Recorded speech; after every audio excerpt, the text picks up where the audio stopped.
Hey guys, আমি তারেক হাসান। স্বাগতম সবাইকে। আজকে নতুন একটা স্ক্রিনকাস্ট সিরিজ শুরু করতে যাচ্ছি, যেটার মেইন বিষয়বস্তু হচ্ছে ওয়ার্ডপ্রেস প্লাগইন ডেভেলপমেন্ট। এবং আজকে এটার প্রথম পর্ব।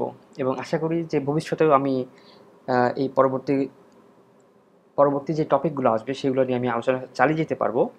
এবং এখানে আমি দেখানোর চেষ্টা করবো একদম বেসিক লেভেল থেকে একদম বিভিন্ন topic, high level topic, advance topic, এগুলো নিয়ে আলোচনা করার জন্য। সো আশা করি আমি চালিয়ে যেতে পারবো। So wish me luck. Okay, so let's start our new screencast series. এখানে আমি একটা একদম নতুন একটা ওয়ার্ডপ্রেস ইনস্টলেশন দিয়েছি। এর ঠিকানা হচ্ছে wp.dev। যারা দেখে মনে করছেন যে এটা আবার কি ধরনের অ্যাড্রেস হলো, এটা আসলে লোকালি লোকাল একটা আমাদের লোকাল হোস্টে সেট আপ করা। যারা অ্যাপাচি ইউজ করেন তাদের জন্য এটাকে বলা হয় ভার্চুয়াল হোস্ট, এবং যারা এনজিনেক্স ইউজ করেন তাদের জন্য এটা হচ্ছে এনজিনেক্স সার্ভার ব্লক। হ্যাঁ, এটা দিয়ে আপনি আপনার লোকাল হোস্টের যে কোনো ইউআরএলকে আপনার কাস্টম যে কোনো ইউআরএলে ট্রান্সফার করতে পারেন।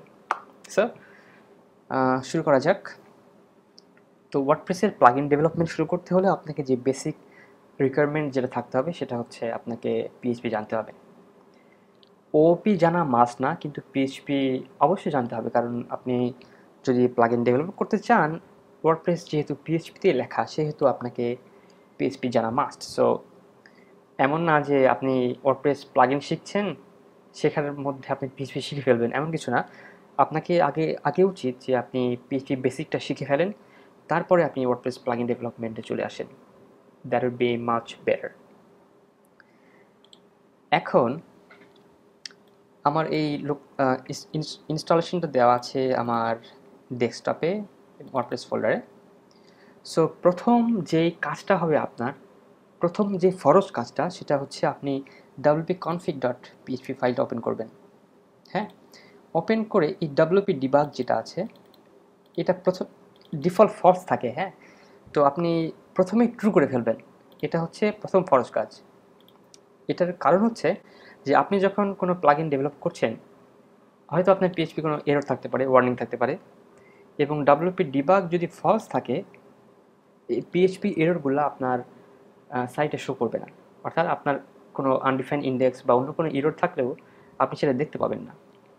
এটা হচ্ছে, কিন্তু কারো যদি পিএইচপি ডিবাগ অন করা থাকে, দেখা গেল আপনি কোনো এরর দেখছেন না, কিন্তু যে আপনার প্লাগইনটি ইনস্টল করেছে সে হয়তো অনেকগুলো এরর দেখতে পাচ্ছে। So this is a really bad thing. So the first thing is you have to turn on the debugging. So প্রথমেই wp debug ট্রু করে নিতে হবে। এখন আমরা একটা নতুন প্লাগইন তৈরি করা শুরু করি। এর জন্য wp content ফোল্ডারে plugins.php, বর্তমানে আমাদের একটা প্লাগইন আছে যেটা হচ্ছে হ্যালো ডলি, যেটা ওয়ার্ডপ্রেসের ডিফল্ট থাকে,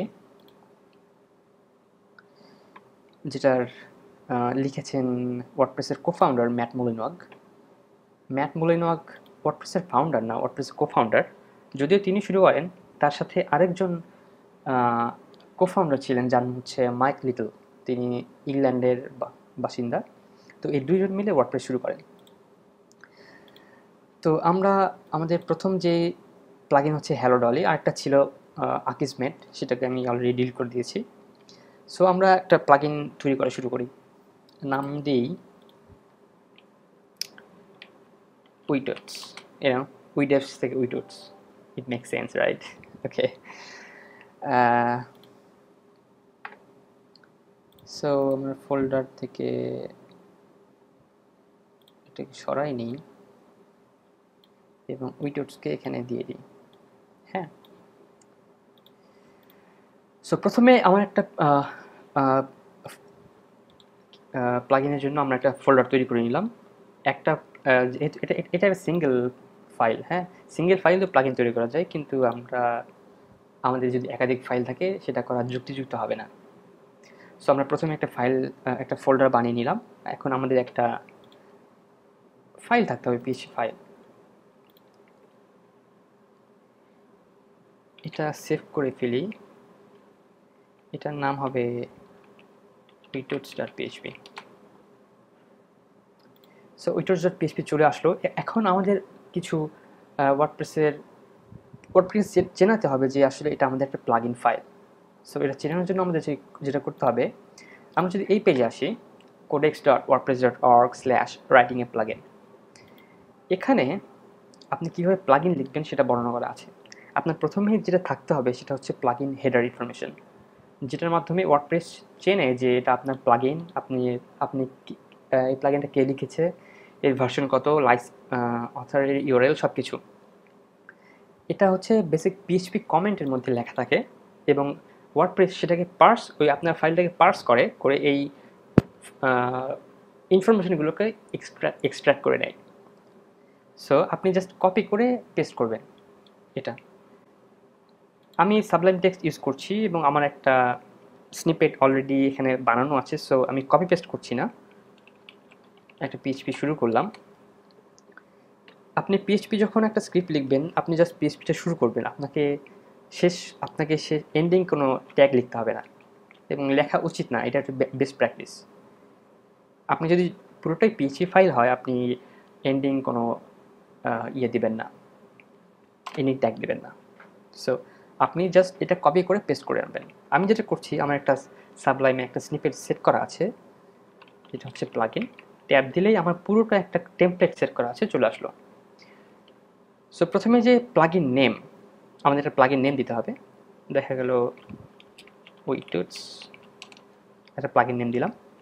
দেন ডেসক্রিপশন, আপনাকে সিম্পল একটা ডেসক্রিপশন দিতে হবে, এ সিম্পল ডেসক্রিপশন।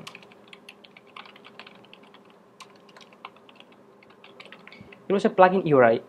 এই প্লাগইন ইউআরআইটা হচ্ছে আপনাকে আপনার প্লাগইনের কোনো ইউআরএল যেখানে গেলে আপনার প্লাগইনের ডিটেলস বিস্তারিত পাওয়া যাবে এবং আপডেট ইনফরমেশন পাওয়া যাবে, সব কিছু পাওয়া যাবে এই ধরনের। সো আমি আমার ব্লগের ঠিকানা দিয়ে দিই জাস্ট। অথরের নাম দিতে হবে এখানে। সো অথরের নাম Tarek Hasan, author URI same, version হচ্ছে 0.1।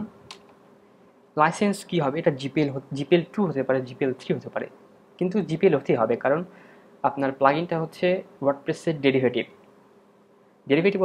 অর্থ হচ্ছে যে ওয়ার্ডপ্রেসের যে লাইসেন্সিং মডেল সেটা হচ্ছে GPL.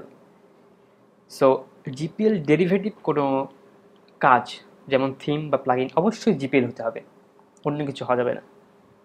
So the licence must be GPL 2 or 3। তারপর টেক্সট ডোমেইন আমাদের উইটোস। টেক্সট ডোমেইনটা কি যদি না জেনে থাকেন, এটা হচ্ছে আমাদের মাল্টিলিঙ্গুয়াল বা ট্রান্সলেশনের কাজে লাগে, এটা হয়তো পরবর্তীতে আমরা আলোচনা করব। ডোমেইন পাথ, এটা দিলেও হয় না দিলে হয়, আমি জাস্ট ইগনোর করছি এটাকে। দেন এটা হচ্ছে একটা কপিরাইট ব্লক।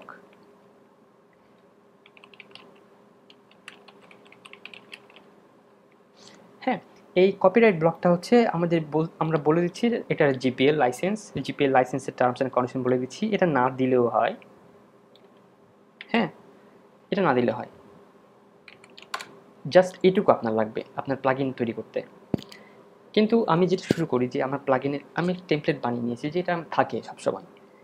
সো এটা হচ্ছে আমরা একটা কপিরাইট নোটিশ দিয়ে দিলাম যেটা জিপিএল 2 থেকে চলে, এর অথরকে এবং কন্ট্যাক্ট করতে হলে কোন ইমেল কন্ট্যাক্ট করতে হবে, জাস্ট এইটুকু, জাস্ট একটা বেস্ট প্র্যাকটিস, দিলে হয় না দিলে হয়।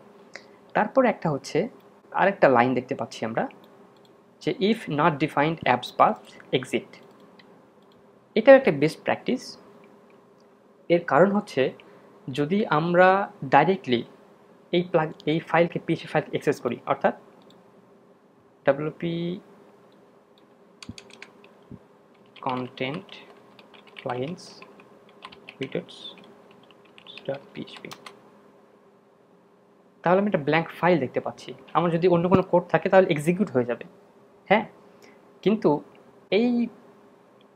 এটা থাকার অর্থ হচ্ছে যে ওয়ার্ডপ্রেস যখন আপনার প্লাগইনটাকে লোড করে, এই কনস্ট্যান্টটা হচ্ছে ওয়ার্ডপ্রেসের একটা কনস্ট্যান্ট, যেটাকে অ্যাবসলিউট পাথ অর্থাৎ ওয়ার্ডপ্রেসের যে ইউআরএল সেটা ইউআরএল না ফাইল পাথ সেটাকে ডিফাইন করা হয়। সো আমরা এখানে বলছি যদি ডিফাইন করা না হয় কি অর্থাৎ কেউ ডাইরেক্টলি এই ফাইলটাকে অ্যাক্সেস করার চেষ্টা করছে, একদম এই ধরনের পাথ দিয়ে। সো আমরা জাস্ট এক্সিট করে দিচ্ছি যে আমরা তাকে তোমাকে এক্সিট করতে দিব না, এটা ওয়ার্ডপ্রেস হ্যান্ডেল করবে। হ্যাঁ, এটা একটা বেস্ট প্র্যাকটিস। সো আমাদের মোটামুটি প্লাগইন তৈরি করা হয়ে গেল বলা যায়। আমরা যদি এখন আমাদের ওয়ার্ডপ্রেস প্লাগইন লিস্টে আসি, তো দেখবো আমাদের প্লাগইনটা চলে এসেছে। এখানে আমাদের নাম চলে আসছে, আমরা যে ডেসক্রিপশন দিয়েছিলাম চলে আসছে, ভার্সন, অথর নেম, এবং অথর নেমের সাথে আমার কিন্তু আমার হোম পেজ লিঙ্ক হয়ে গেছে। আমাদের যেই অথর ইউআরআই দেওয়া ছিল এটা প্লাস ভিজিট প্লাগইন সাইট, যেটা এই প্লাগইন ইউআরআই সেটাও লিঙ্ক হয়ে গেছে। অর্থাৎ ওয়ার্ডপ্রেস চিনে ফেলছে এই ইনফরমেশন দ্বারা যে আমি একটা প্লাগইন তৈরি করে ফেলেছি এবং প্লাগইনটা অ্যাক্টিভেট হয়ে গেছে। ওকে, সো আমরা প্লাগইনটাকে অ্যাক্টিভেট করি। এখন যদি আমরা ইকো হেলো ওয়ার্ল্ড করি,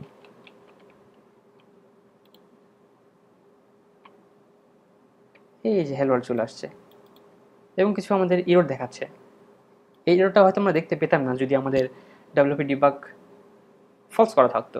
এই ইররটা দেখতে পাচ্ছি কারণ যে হেডার অলরেডি সেন্ড হয়ে গেছে, ওয়ার্ডপ্রেস একটা কুকি সেট করার চেষ্টা করছে কিন্তু পারছে না, কারণ কুকি তখনও সেট হয় না। কুকি তখনই সেট করতে হয় যখন আপনার স্ক্রিনে কোনো ইনফরমেশন আসে নাই, কিন্তু আপনি মানে স্ক্রিনে একটা অলরেডি প্রথমেই চলে আসছে এবং আপনি একটা কুকি সেট করার চেষ্টা করছেন। সো পিএইচপি এখানে এরর দেখাচ্ছে। সো আমরা একটা প্লাগইন লিখে ফেলেছি। আমাদের এই টিউটোরিয়ালে আমরা দেখে ফেললাম যে কীভাবে একটা প্লাগইন তৈরি করলাম এবং কীভাবে প্লাগইনটা অ্যাক্টিভেট করলাম।